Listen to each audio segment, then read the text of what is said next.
సూర్యాపేట జిల్లాలో వర్షం దంచుకొట్టింది. దీంతో మూసీ వాగుకు వరద ప్రవాహం కొనసాగింది. వరదలో మేకలు, గొర్రెల కాపరులు చిక్కుకున్నారు. సూర్యాపేటలోని కాసరబాద గ్రామానికి చెందిన 20 మేకలు వరదలో చిక్కుకున్నాయి. గమనించిన స్థానికులు తాడు సహాయంతో కాపరులను సురక్షితంగా బయటకు తీసుకొచ్చారు.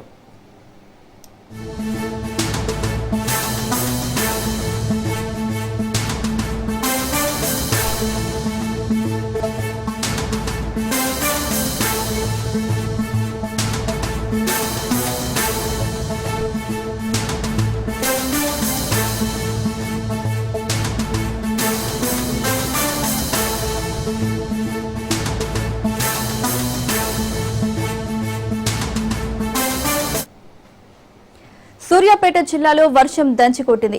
దీంతో మూసీ వాగుకు వరద ప్రవాహం కొనసాగింది. వరదలో మేకలు, గొర్రెల కాపరులు చిక్కుకున్నారు. సూర్యాపేటలోని కాసరబాద గ్రామానికి చెందిన 20 మేకలు వరదలో చిక్కుకున్నాయి. గమనించిన స్థానికులు తాడు సహాయంతో కాపరులను సురక్షితంగా బయటకు తీసుకొచ్చారు. ఇక ఇదే అంశానికి సంబంధించి మరింత సమాచారం మా ప్రతినిధి పుల్లారావు అందిస్తారు. పుల్లారావు, ఇంకా మూసీ ప్రవాహం ఎక్కువగా కావడంతో అధికారులు ప్రాజెక్టు సంబంధించిన గేట్లు ఒక్కసారిగా ఎత్తివేయడంతో ఈ వరద ప్రవాహంలో మాత్రం 20 మేకలు, అదే విధంగా ఆ యొక్క మేకలు కాస్తున్నటువంటి గొడవ కాపలు కూడా చిక్కున్న పరిస్థితి అయితే సూర్యాపేట జిల్లా కాసరాబాద్ ప్రాంతంలో చోటు చేసుకోగలిగింది.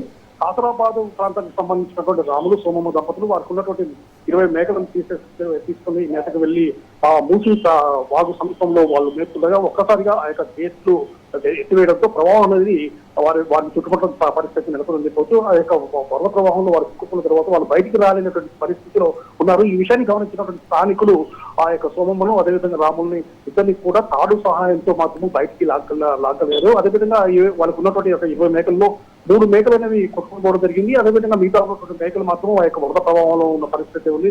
వరద ప్రభావం ఎక్కువగా ఉన్న విషయాన్ని వెంటనే, అంటే మనుషులు చిక్కుపోయిన విషయము, అదేవిధంగా మేకలు దాంట్లో ఉన్న విషయాన్ని వెంటనే మూసీ ప్రాజెక్టు అధికారులకు సమాచారం అందించగా మూసీ ప్రాజెక్టు అధికారులు కూడా వెంటనే ఆ యొక్క గేట్లను మూసివేసిన పరిస్థితి ఉంది. కాకపోతే ఆ వరద ప్రభావం వల్ల నీరు అనేది ఎక్కువగా చేరడంతో మాత్రం ఆ యొక్క మేకల్ని మాత్రం బయటికి తీసుకురాని కనెక్ట్ అయ్యారు రాత్రి సమయం కాబట్టి. ఈ రోజు మార్నింగ్ మాత్రం వారికి ఆ యొక్క మేకలకు సంబంధించి మాత్రం ఒక 10 మేకలు మాత్రం బయటికి సురక్షితంగా తీసుకొని రాగలిగారు. ముఖ్యంగా ఈ విషయానికి సంబంధించి స్థానికులు వెంటనే అప్రమత్తం కావడం వల్ల మాత్రం ఆ యొక్క ఇద్దరు వ్యక్తులు కూడా, అంటే రాములు, సోమమ్మ ఇద్దరు కూడా ప్రాణాలతో మాత్రం బతికి బతికిపోవచ్చు. అదే సమయంలో మేకలను మాత్రం ఈ రోజు స్థానికులు మాత్రం ఆ యొక్క వరద ప్రభావం తగ్గిన తర్వాత మాత్రం సురక్షితంగా బయటకు తీసుకొచ్చిన పరిస్థితి ఉంది. Right Pullarao, thank you.